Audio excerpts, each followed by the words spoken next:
إن الحمد لله نحمده ونستعينه ونستغفره ونعوذ بالله من شرور أنفسنا ومن سيئات أعمالنا من يهده الله فلا مضل له ومن يضلل فلا هادي له أشهد أن لا إله إلا الله وحده لا شريك له وأشهد أن محمدا عبده ورسوله لا نبي ولا رسول بعده يا أيها الذين آمنوا اتقوا الله وقولوا قولا سديدا يا أيها الذين آمنوا اتقوا الله حق تقاته ولا تموتن إلا وأنتم مسلمون يا أيها الناس اعبدوا ربكم الذي خلقكم من نفس واحدة وخلق منها زوجها وبث منهما رجالا كثيرا ونساء واتقوا الله الذي تساءلون به والأرحام إن الله كان عليكم رقيبا يا أيها الذين آمنوا اتقوا الله وقولوا قولا سديدا يصلح لكم أعمالكم ويغفر لكم ذنوبكم ومن يطع الله ورسوله فقد فاز فوزا عظيما فيا عباد الله فإن أصدق الحديث كتاب الله وخير الهدى هدى النبي محمد صلى الله عليه وسلم وشر الأمور محدثاتها فإن كل محدثة بدعة وكل بدعة ضلالة وكل ضلالة في النار. Ma'asyiral muslimin, jamaah Jumat yang dimuliakan oleh Allah Subhanahu wa taala. Di hari yang mulia ini tidak kata yang pantas kita panjatkan kecuali rasa syukur yang banyak kepada kebesaran Allah Subhanahu wa taala atas begitu banyak nikmat yang Allah Subhanahu wa taala berikan kepada kita semua, sehingga pada kesempatan yang mulia ini Allah Subhanahu wa taala masih memberikan kita umur yang panjang, nikmat yang begitu banyak, sehingga kita masih sempat berkumpul di tempat yang penuh keberkahan ini, tiada lain untuk melaksanakan kewajiban kita sebagai umat Islam, yaitu salat Jumat secara berjamaah. Kata Nabi sallallahu alaihi wasallam, ni'matani maghbunun fihima katsirun minan nas, as-sihhatu wal faragh. Ada dua kenikmatan, kata Nabi sallallahu alaihi wasallam, kita umat manusia banyak tertipu, banyak lupa atas dua kenikmatan tersebut, yakni nikmat kesehatan dan nikmat kesempatan. Nikmat kesehatan adalah nikmat yang begitu mahal yang Allah Subhanahu wa taala berikan kepada kita semua. Banyak di antara kita tidak merasakannya karena dalam keadaan sehat. Banyak yang di antara kita yang baru merasakan mahalnya nikmat ini ketika mereka sedang sakit. Kemudian juga nikmat waktu luang, nikmat kesempatan. Ya. Ada betapa banyak saudara-saudara kita di luar sana yang Allah Subhanahu wa taala tidak memberikan mereka nikmat-nikmat waktu yang baik. Mereka punya waktu untuk pekerjaannya, mereka punya waktu untuk rutinitasnya, akan tetapi mereka tidak memiliki waktu hanya sekadar untuk bersujud, masuk ke masjid, menyembah Tuhannya, menyembah Rabbnya. Ma'asyiral muslimin, jamaah Jumat yang dimuliakan oleh Allah Subhanahu wa taala, salawat dan salam semoga tetap tercurahkan kepada junjungan kita Nabiullah Muhammad sallallahu alaihi wasallam. Nabi sebagai qudwah kita, Nabi sebagai contoh kita, Nabi sebagai teladan kita, Nabi yang Allah Subhanahu wa taala utus ke permukaan bumi ini liyutammima makarimal akhlaq, untuk menyempurnakan akhlak-akhlak yang mulia. Hadirin yang dimuliakan oleh Allah Subhanahu wa taala, di dalam Al-Quran Allah Subhanahu wa ta'ala menyebutkan dalam beberapa ayat, yang mana dari ayat ini kita akan mengambil refleksi, kita akan mengambil pelajaran tentang bagaimana kematian menjadi sesuatu yang pasti bagi setiap hamba. Ayat pertama mengatakan kullu nafsin dha'iqatul maut. Ayat ini sangat masyhur dan sangat terkenal, yang artinya mengatakan bahwa setiap yang berjiwa pasti akan merasakan yang namanya kematian. Di ayat yang lain Allah Subhanahu wa taala mengatakan, "Aynama takunu yudrikkumul maut walau kuntum fi burujim musyayyadah. Dimanapun seseorang berada, dimanapun seseorang bersembunyi, yudrikkumul maut, maka kematian pasti akan mendatangi, walau kuntum fi burujim musyayyadah, meskipun seseorang berada di benteng yang sangat kokoh. Maka jika ada orang yang ingin membuat rumah yang besar, tembok yang tebal, tiangnya besar, agar dapat menghindari kematian, maka Allah Subhanahu wa taala mengatakan, "Qul innal mautal ladzi tafirruna minhu fa innahu mulaqikum." Bahwa sesungguhnya kematian yang semua orang atau kebanyakan orang lari dari kematian tersebut, fa innahu mulaqikum, maka sungguh kematian tersebutlah yang akan mendatangi. Bahkan di ayat yang lain kata Allah Subhanahu wa taala, "Wa likulli ummatin ajal, fa idza jaa ajaluhum la yasta'khiruna sa'atan wa la yastaqdimun." Bagi setiap umat, bagi setiap hamba ajal. Fa idza jaa ajaluhum, apabila telah tiba ajalnya, apabila telah tiba masanya, la yasta'khiruna sa'atan wa la yastaqdimun, maka tidak akan diakhirkan meskipun sedetik, wa la yastaqdimun, dan tidak akan dimajukan meskipun sedetik. Ma'asyiral muslimin, jamaah Jumat yang dimuliakan oleh Allah.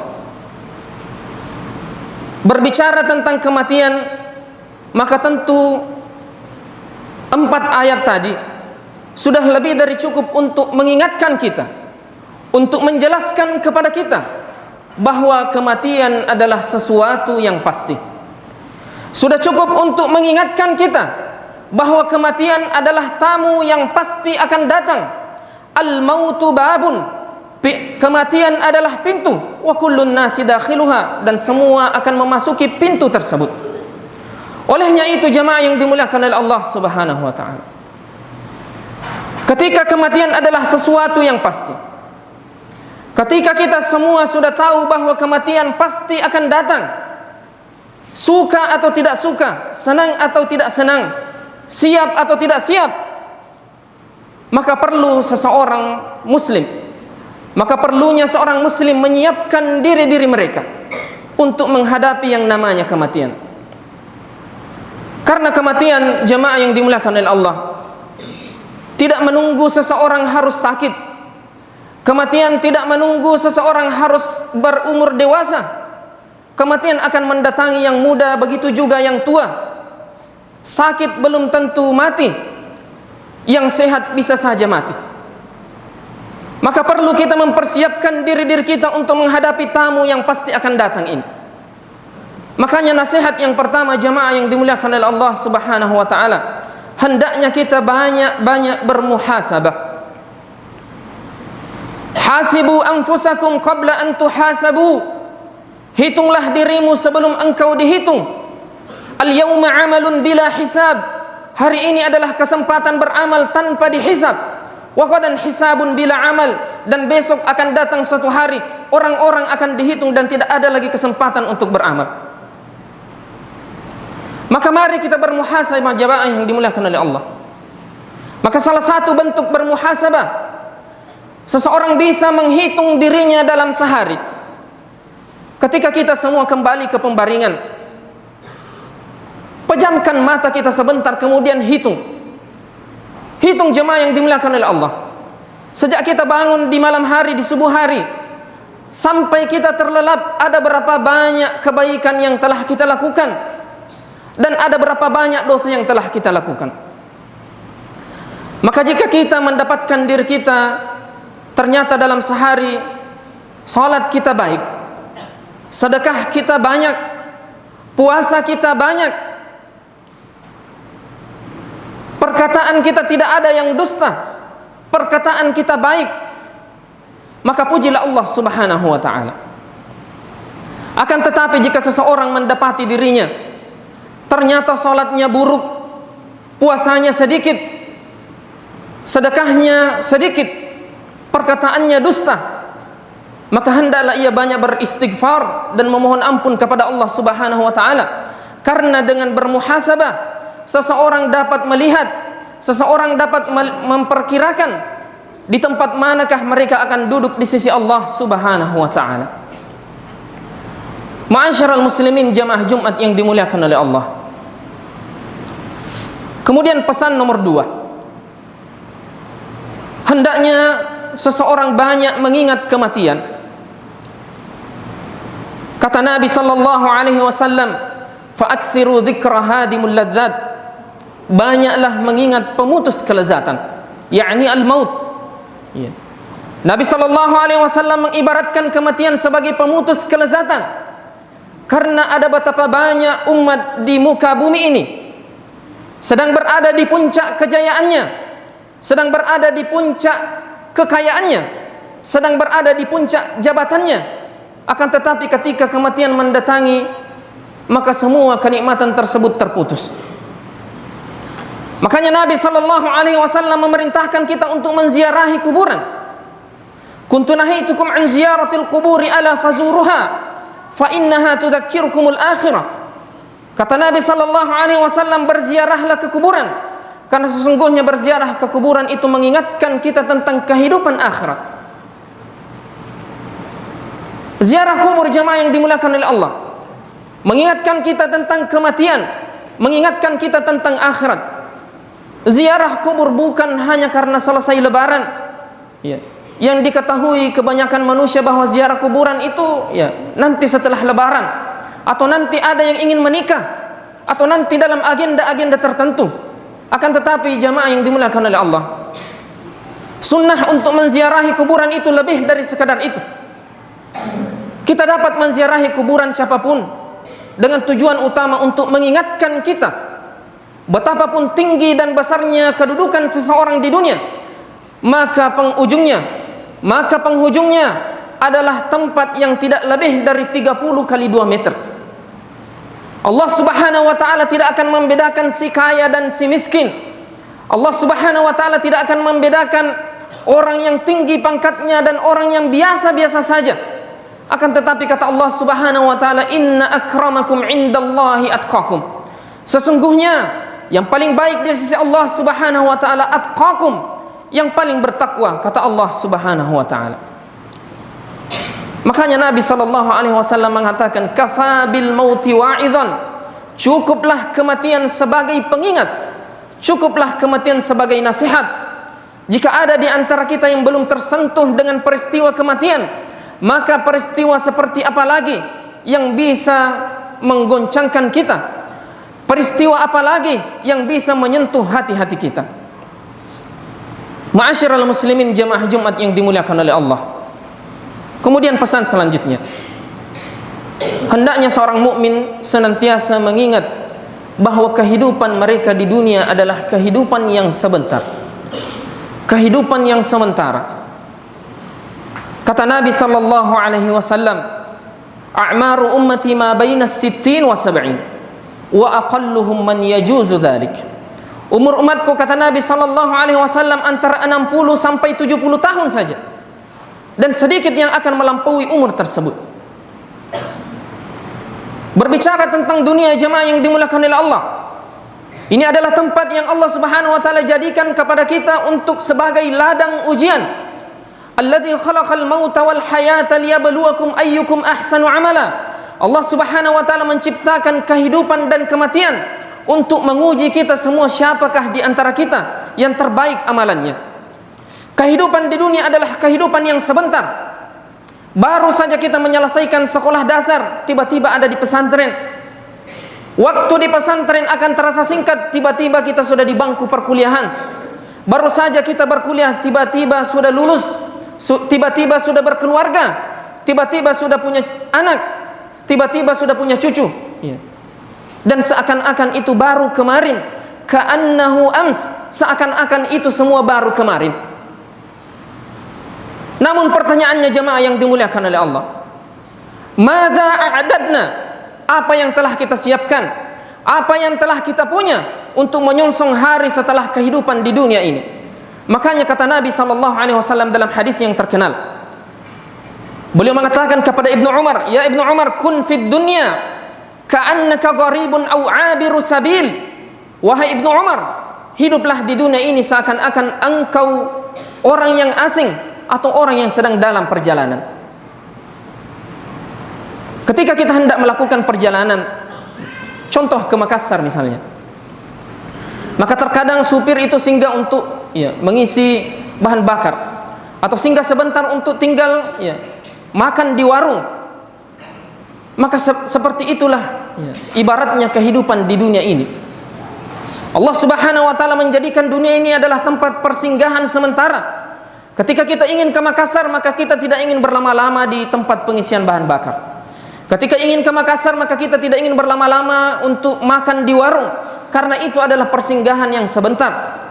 Akan tetapi jamaah yang dimuliakan oleh Allah, ada banyak umat Islam, ada banyak orang di sekeliling kita tidak merasakan hal ini, dan mereka seakan-akan ingin hidup di dunia ini seperti batu. Batu yang ada di luar sana mungkin adalah batu yang sudah ada sejak zaman Nabiullah Adam alaihissalam. Akan tetapi jamaah yang dimuliakan oleh Allah, umur kita singkat, 60 sampai 70 tahun saja, dan dunia ini adalah tempat yang sementara. Makanya jamaah yang dimuliakan oleh Allah Subhanahu wa taala, dengan mengingat kehidupan dunia ini sementara, maka seseorang tidak akan menempatkan dunia dalam hatinya dan akan menempatkan dunia di genggamannya. Apa kata Allah Subhanahu wa taala terkait dunia? Dalam hadis Nabi sallallahu alaihi wasallam, beliau mengatakan, "Lau kanatid dunya ta'dilu 'inda Allahi janaha ba'udah, ma saqallahu minha kafiran suqyatama." Seandainya dunia ini, kata Nabi sallallahu alaihi wasallam, seandainya dunia yang kita senangi ini, dunia yang kita cintai ini, ta'dilu 'indallahi janaha ba'udah, ada nilainya di sisi Allah Subhanahu wa taala seperti sebuah sayap nyamuk.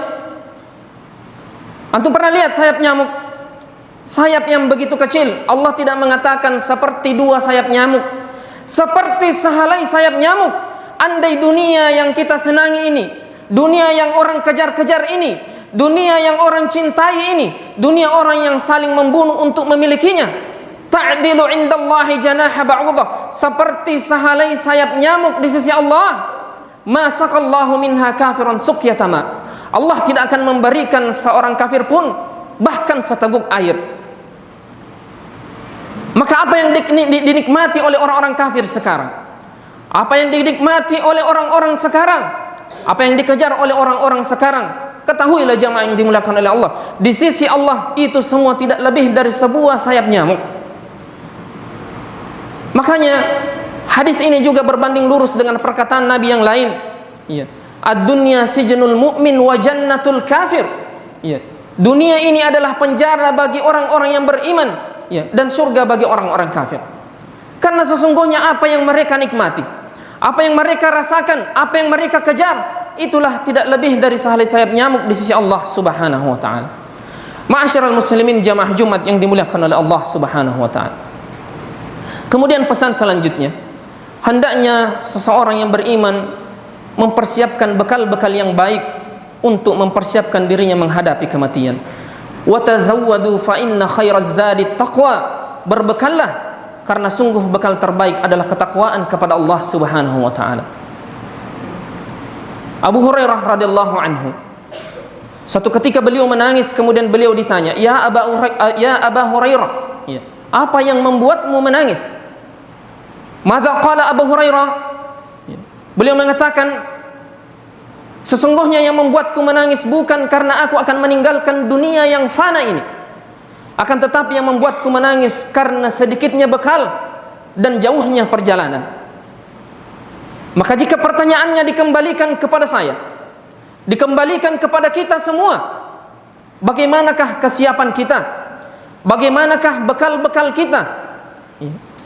Apakah kita sudah menyiapkan bekal yang tidak akan basi sampai di ujung? Apakah kita sudah memiliki bekal yang tidak akan rusak sampai di akhirat? Tentu pertanyaan itu harus kita jawab semua jamaah yang dimuliakan oleh Allah dengan kesungguhan kita, ketakwaan kita kepada Allah Subhanahu wa taala menyiapkan bekal-bekal tersebut. Karena sekali lagi, kematian adalah rahasia Allah. Kematian adalah sesuatu yang pasti. Kematian tidak menunggu seseorang harus tua, dan kematian tidak harus menunggu seseorang harus sakit. Makanya Ibnu Umar mengatakan, "Idza asbahta fala tantadhiris sabah." Wa idza amsayta fala tantadhiris sabah wa idza asbahta fala tantadhiril masa. Ketika kita mendapatkan waktu pagi, maka jangan tunggu waktu sore. Ketika kita mendapatkan waktu sore, jangan menunggu waktu pagi. Wa khudh min sihhatika li saqamika wa min hayatika li mautika. Pergunakan kesehatanmu sebelum datang waktu sakitmu, dan pergunakan waktu hidupmu sebelum datang kematian. Yang artinya kita diperintahkan untuk tidak menunda-nunda kebaikan. Kita diperintahkan untuk tidak menunda-nunda amal saleh. Ketika kita punya waktu, ketika kita punya kesempatan, maka lakukanlah. Karena sekali lagi kematian adalah sesuatu yang pasti dan tidak ada yang tahu kapan ia akan datang. Barakallahu li wa lakum fil Qur'anil azim. Wa nafa'ani bima fihi minal ayati wa dzikril hakim. Qultu ma sami'tum fastaghfirullaha li wa lakum wa lisairil mu'minina min kulli dhanb fastaghfiruhu innahu huwal ghafurur rahim.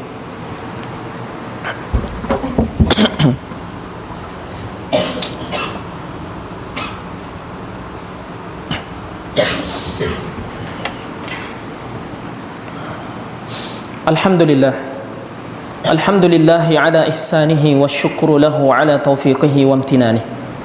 Ashhadu an la ilaha illallah ta'ziman li sya'nihi wa ashhadu anna Muhammadan abduhu wa rasuluhu ad-da'i ila ridwani. Sallallahu alaihi wa ala alihi wa ikhwani. Ma'asyiral muslimin, jamaah Jumat yang dimuliakan oleh Allah Subhanahu wa taala. Di khutbah yang kedua ini, maka kami akan berpesan kepada anak-anakku para santri. Ada satu perkataan yang terkenal dari Al-Imam Syafi'i rahimahullahu taala. Beliau pernah berkata, lan tanalul ilma illa bisittah. Kalian tidak akan mendapatkan ilmu kecuali dengan 6 perkara. Kalian tidak akan mendapatkan ilmu kecuali dengan 6 perkara. Apa kata beliau? Zaka'un wa hirsun wa ijtihadun wa bulghatun wa suhbatu ustad wa tulu zaman. Seseorang tidak akan mendapatkan ilmu yang ia cari kecuali dengan 6 perkara. Yang pertama adalah zaka'un, akal yang sehat, akal yang cerdas. Maka anak-anakku sekalian, Allah Subhanahu wa taala mengaruniakan kepada kita semua akal yang sehat. Zaka'un di sini bukan berarti seseorang harus memiliki kecerdasan di atas rata-rata. Namun ketika Allah Subhanahu wa taala sudah memberikan taufik kepada kita, maka kecerdasan yang biasa-biasa saja, ilmunya akan bermanfaat dan berguna di kalangan umat. Maka Allah Subhanahu wa taala memerintahkan kita semua untuk menuntut ilmu. Baik yang mempunyai kemampuan biasa-biasa saja, apatah lagi orang-orang yang memiliki kemampuan yang di atas rata-rata. Kemudian yang kedua, persyaratan yang kedua kata Imam Syafi'i, hirsun. Seseorang harus memiliki rasa tamak. Seseorang harus memiliki rasa rakus terhadap ilmu itu sendiri. Jika ada satu tempat kita diperbolehkan untuk rakus, maka itulah ilmu. Jika ada satu tempat kita diperbolehkan untuk tamak, maka itulah medan menuntut ilmu. Seorang talabul ilm, seorang penuntut ilmu harusnya memiliki rasa tamak ini. Tidak puas dengan apa yang didapatkan di kelas, maka mereka akan mendapatkannya di masjid. Tidak puas dengan apa yang didapatkan di masjid, mereka akan mendapatkannya di buku-buku mereka. Tidak puas dengan apa yang ada di buku, maka mereka akan menemani dan membersamai ustadznya, membersamai gurunya. Ya, dan seperti itulah sejatinya penuntut ilmu. Kemudian syarat yang ketiga, wajtihadun, dan kesungguhan. Anak-anakku sekalian, tanpa kesungguhan maka kita tidak akan mendapatkan hal yang banyak. Tanpa mujahadah, tanpa ijtihadun, tanpa pengorbanan, kita tidak akan mendapatkan kecuali sedikit. Ya, ilmu ini lau a'taitahu kullaka a'taka nisfahu. Ketika engkau memberikannya setengah, atau kalau engkau memberikannya semua waktumu, semua kesempatanmu, semua hartamu, maka engkau hanya akan mendapatkan setengahnya saja. Maka pertanyaannya, kalau engkau memberikan sedikit, berapakah dari ilmu yang engkau akan dapatkan? Berapa dari ilmu yang kita akan dapatkan kalau kita hanya memberikan kesempatan yang sedikit untuk ilmu tersebut? Kemudian persyaratan selanjutnya kata Imam Syafi'i, wajtihadun wa bulghatun, harta. Harta anak-anakku sekalian adalah sesuatu yang lazim kita keluarkan untuk menuntut ilmu. Harta yang orang tua kita keluarkan sehingga kita bisa mengenyam pendidikan di tempat ini, menimba ilmu di tempat ini, adalah sesuatu yang lazimnya memang dikeluarkan dalam perjalanan menuntut ilmu. Ada banyak kisah para ulama yang bahkan sampai menjual rumahnya hanya untuk melakukan perjalanan untuk mendengarkan 1 dan 2 hadis. Alhamdulillah, saya yakin di sini tidak ada yang sampai menjual rumahnya untuk menuntut ilmu. Saya yakin kita tidak sampai menjual sawah yang berhektar-hektar untuk menuntut ilmu. Namun kita hanya mengeluarkan sedikit dari harta kita untuk bisa menuntut ilmu.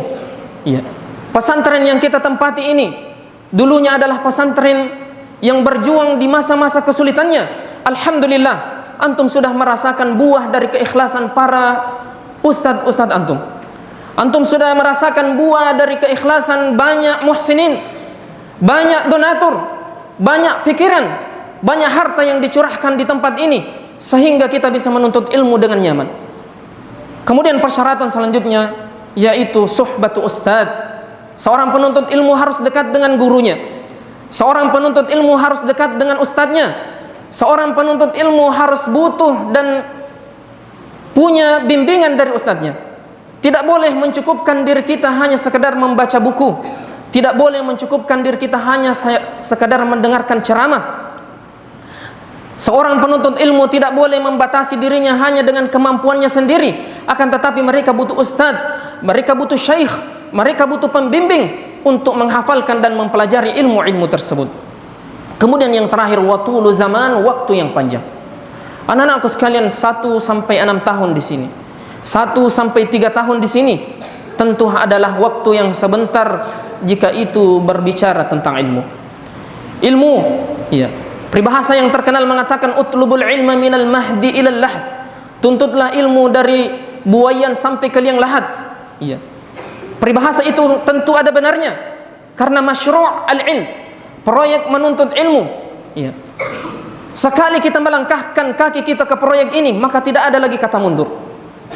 Waktu 1 tahun sampai 6 tahun adalah waktu yang sebentar. Maka pergunakanlah kesempatan kalian di sini.